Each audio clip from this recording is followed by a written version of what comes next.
Well, this is exciting. You might be bored of me by now, but just to remind anybody who hasn't seen this, I am interviewing each of the 22 authors of the Practical Inspiration titles that were shortlisted at this year's Business Book Awards. Woo! And today I'm here with Emma Reilly, the author of the No Code Startup. So first of all, congratulations, Emma. How are you feeling? Thank you. Really excited. It's not what I expected at all. Honestly, I was very, very shocked. In fact, I think I had to double check with you that I got shortlisted because I didn't quite believe it. So yeah, I'm really excited. Do you know what? I'm going to start with that question. I normally finish with that, but what happened? Where were you? How did you react when you found out? You know what? I completely forgot that they were being shortlisted. You're so cool, Emma. Yeah, and I was just obviously involved in so many things, and I think I saw something pop up on LinkedIn. I think it was I can't even remember what. There was something about shortlists, and I was like, oh yeah, of course. So I went into YouTube and watched the live link that had been set up, and I saw my book pop up, and I was like, wait. Is this actually? Is this not the runners up? Like, is this not like maybe just like commiseration? Like I wasn't 100% convinced. I was like, no, there's got to be some kind of mistake. So I messaged you and I was like, am I watching this right? Because I'm not expecting this. So yeah, I was absolutely elated. Just all that work and effort finally kind of like felt like it paid off. Oh, that's so good. And a startup scale up category, isn't it? So that's your bit. Brilliant. Yeah, well, and obviously very competitive. So I was very competitive. I mean, they're all very competitive, but yeah, that is a really fiercely competitive category. So yeah, nice work. So tell us why you wrote the book, Emma. So I wrote it because I was a founder who struggled to make products. Back in 2018, I was part of an accelerator because I had an idea that I wanted to develop a tech product. And I think it was kind of an even split between those who could code and those who couldn't code on this program. And there was an obvious disadvantage to those of us who couldn't code. And I could code a little bit, but nothing major, not to the kind of extent that I needed for that particular app. And I could see that we kind of like, we all struggle, those of us who weren't in that kind of category of being able to make a product. And we were kind of like, going around, how do we do this? And how can we prove that this works? Because if you want to make a tech product to get investment, you need to have a workable prototype that you've proved works and that you've got customers. So you're in this kind of chicken and egg situation where you need money to make something, but you can't make something because you can't code.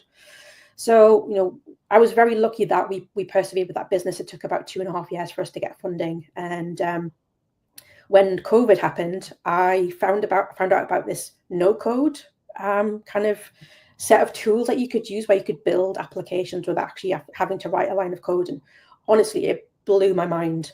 And I was like, this is just incredible for like people like me.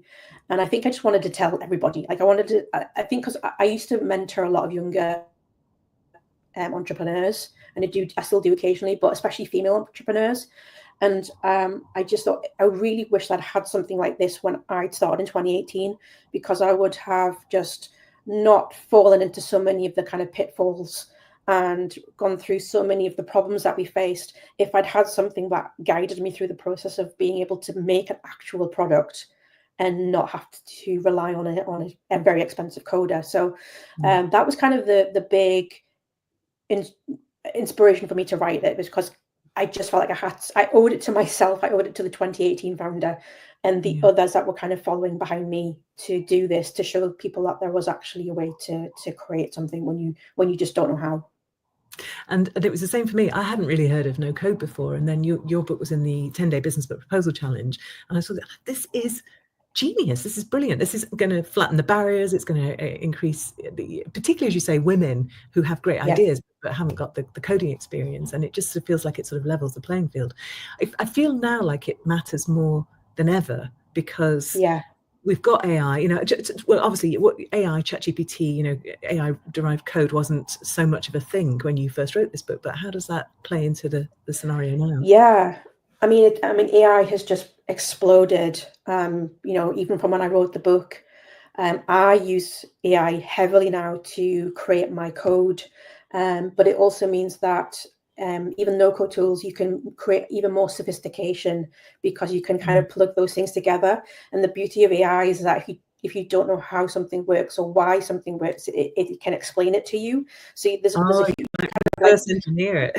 Exactly, because I know for myself, you know, when I want to kind of plug my no-code tool in with this custom piece of code, I want to know how it works. I want to know what's it doing, because if it breaks, then I know how to fix it in future. So I use AI for it to explain that to me, and that's kind of give me a much kind of great advantage when I'm pitching it to potential investors or, you know, other kind of partners, because I know exactly how my product is working. I'm not just relying on these tools to just kind of do it for me, and I'm not kind of going into it blindly. So, you know, AI for me has been a massive advantage, and I can see it kind of, you know, over the next few years just kind of becoming the kind of everyman's little developer for any kind of product that they want to make.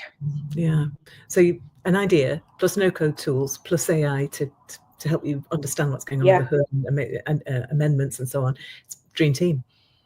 It is a dream team, and also I have whinged and shouted at my AI when I need to, because sometimes it's really hard when you're a solo founder, just to kind of keep yourself on track and kind of generate those ideas. And it's amazing to have that kind of tool there that can actually help you to really focus in on the problem and keep you on track. And it kicks my, you know, behind just as much as I kick its behind. So it's good. It's like a really functional dysfunctional relationship, but it's working. So that's exactly, yeah.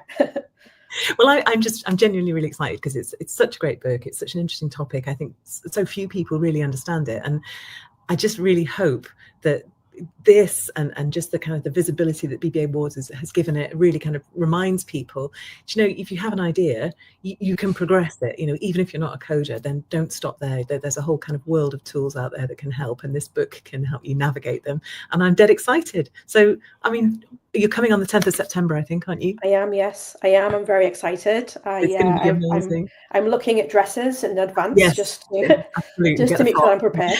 Yeah, exactly. So I wish you every success for that, obviously, but whatever happens, we're going to have the best night. It's going to be so much fun. Congratulations, Emma, on being a finalist. Thank you, Alison.